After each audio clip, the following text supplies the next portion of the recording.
Right guys, welcome back to the next part of the Savage X brushless conversion from nitro.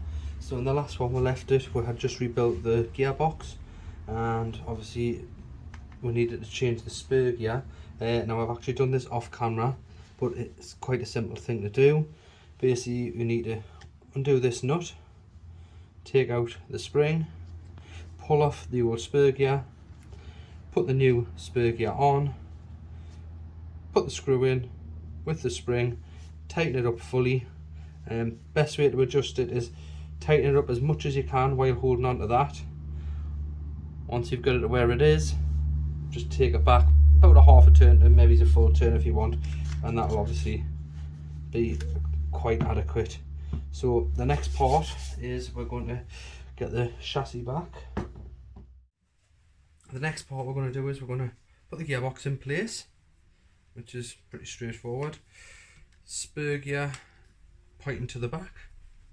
We need to get the two dog bones, these parts here. Insert one into there.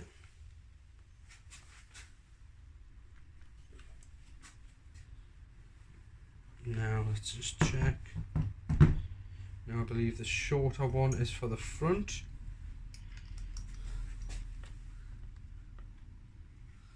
Yeah, that looks about right. And the longer one is for the rear. Spin that round, it fits in place. That one in there, that one in there. Two screws back in and we'll just screw that into place.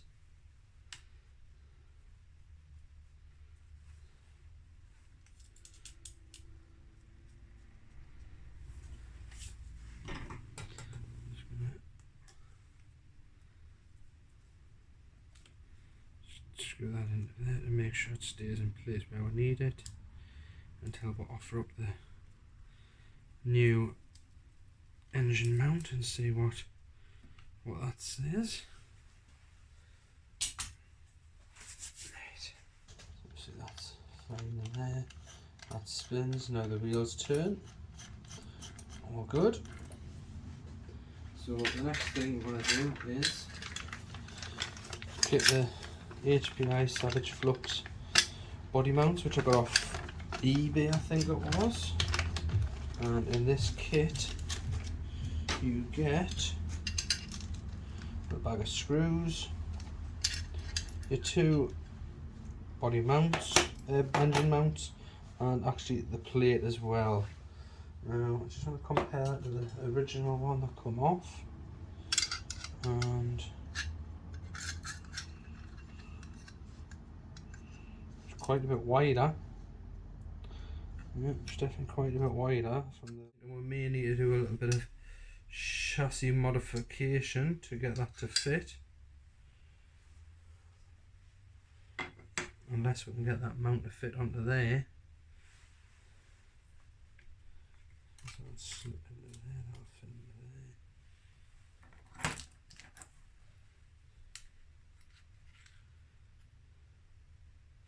Nah, you cannot use the old existing engine mount plate, because it's gonna, when you put your motor in, the pinions are gonna be way across here somewhere, so it's not even gonna get a hold of that. So we'll put that up. And what we'll do is we'll get the motor and just try that in place. So I'm just gonna build this up.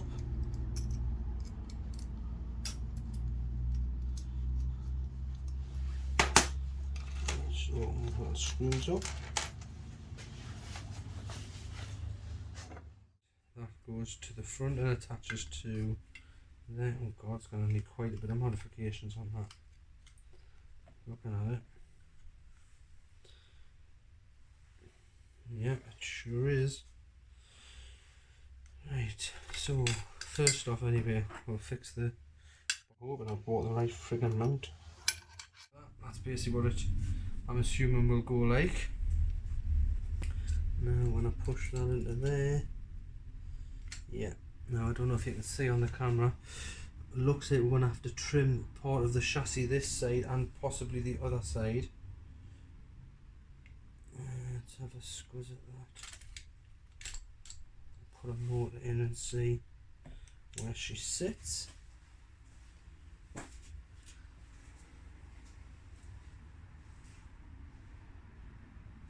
Right, now I've already added the pinion to this one. I'll leave a link in the description to what pinion I've used. I'm just going to put the motor in temporarily in place to see where the mesh sits. Yeah, so once that's slid in there, so we're probably going to adjust this over a little bit, but looking at it, we're going to have to modify the chassis a bit. Now what I reckon is, I'll see if you can see that there, I think I'm going to have to, right, for marking out, I think we're going to need to cut across there and possibly across there, so my motor mount's going to sit there and obviously rest onto this, and then we may have to drill some fresh new holes in there as well. What I want to do is I'm going to do this off camera, and once I've got it where I need to be, I'll explain it all to you a little bit better, a bit more detail, and we'll take it from there. Guys, so eventually I've managed to suss this side, I think. So what I did, if you've seen before when I marked it out, I basically got the Dremel and I cut out this section here, which I believe, can you see that there? Yeah, so I cut that section out, so that removed that, just cut it flush. So now that in theory will let me, obviously I've set the motor up onto the motor mount just so I can get the mesh and stuff right. So if I now slide that into there, that now sits in the groove, like so. So that just slides in, drops into the existing groove. Now, let's just see that stays there. So what I have had to do is, with the mount that I've bought, I've actually had to make that hole there slightly bigger, obviously to take the bolt that comes in with the mount, so that obviously fits in there. Yeah, the Allen one. And this one here, which was the old existing one in the chassis, let's see if you can see that there. Yeah, that one. So basically what I did with that one was, I got a little drill bit and I just drilled straight through the existing hole, straight through the aluminium, I'll show you, straight through the aluminium body there. Yeah, and put a self tapper in, took it back out, and now that will actually take the original, the bolt that I got with the mount kit. This hole here, that one there, is now going to be obsolete. I'm not going to be using that at all. So that's for this side, and the other side is going to be a little bit different again. So I'm going to do the same again. I'm going to jump off camera, suss it out, get it done, and then I'll show you what I've done for that shortly. Okay, and so on the opposite side, I've had to trim the same as before. I had to take out this bottom piece, which was that, and then I also made a cut here and here and took that piece out. But I've actually now need to take out a little bit further, so I'm just going to basically go just about where that curve is on that side and about there, and then I'm going to try that in place and see how that fares up. I may need to take a little notch out of the bottom of either of these for to go past the bolts on the bottom of the mount. I'm hoping it will squeeze past and just slide up the back, will give it a nice tight fit, but I will let you know in a couple of minutes how we get on. Right, so I've tried that in place and everything fits. Only thing I need to do is I'm going to take a little cut out of there and a little notch out of that one, and that's going to slide up past the mounting bolt brackets, the mounting bolts on the motor mount. Because if you look on the bottom,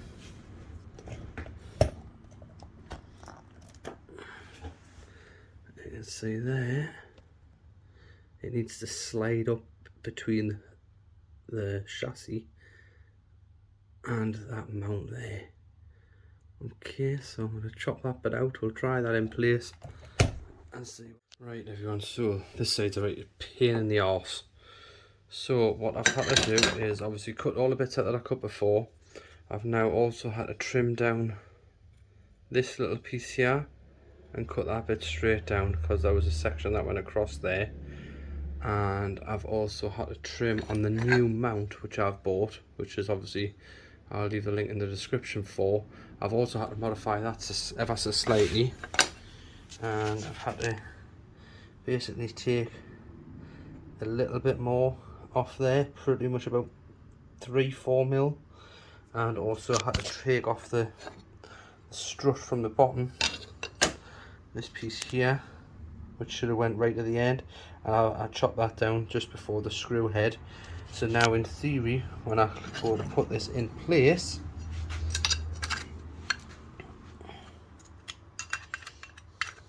try and do this one-handed.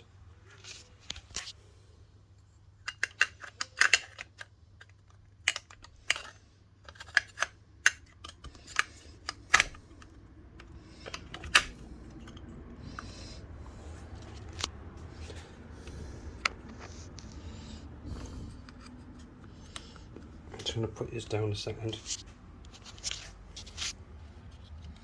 You can hear a scream.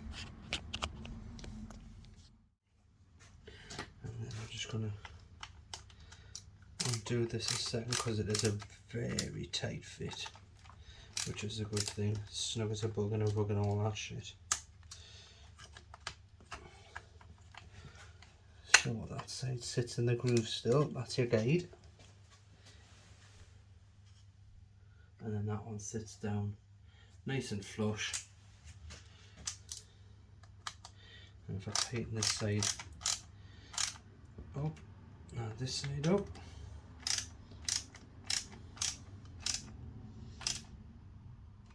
there we go. And that there is your mount fitted. Now I've got obviously the 2 screws that I pre-drilled before to go in that side, which is there and there. And on the other side, what I'm going to do is, if you can see it, I'm just going to use that one hole there. I'm just going to put a pilot hole through that, straight through the aluminium, and I'm just going to have one bolt on that side to keep it in place. It's also been nipped together with the chassis as well, so it's not going to move much. In fact, not probably going to move at all. Also, you need, if you see these 2 holes here, I'm going to take the whole centre section out with the plate, fix a couple of screws up through there just so it supports it that side as well. Then we'll drop it all in one piece, screw, 2 screws to the other side, and that there is your mounting plate fitted. Just got to basically then attach your mount like so, get it meshed together, and that is your motor mount fitted to your Savage X, nearly brushless. A little bit of a pain in the arse this bit, but I think that's probably the hardest part of the whole build. I think once we've got that out of the way, it's just a case of putting the ESC somewhere, getting a few batteries on, and we'll power up and see if that's going to work. Fingers crossed. I'll see you in the next one.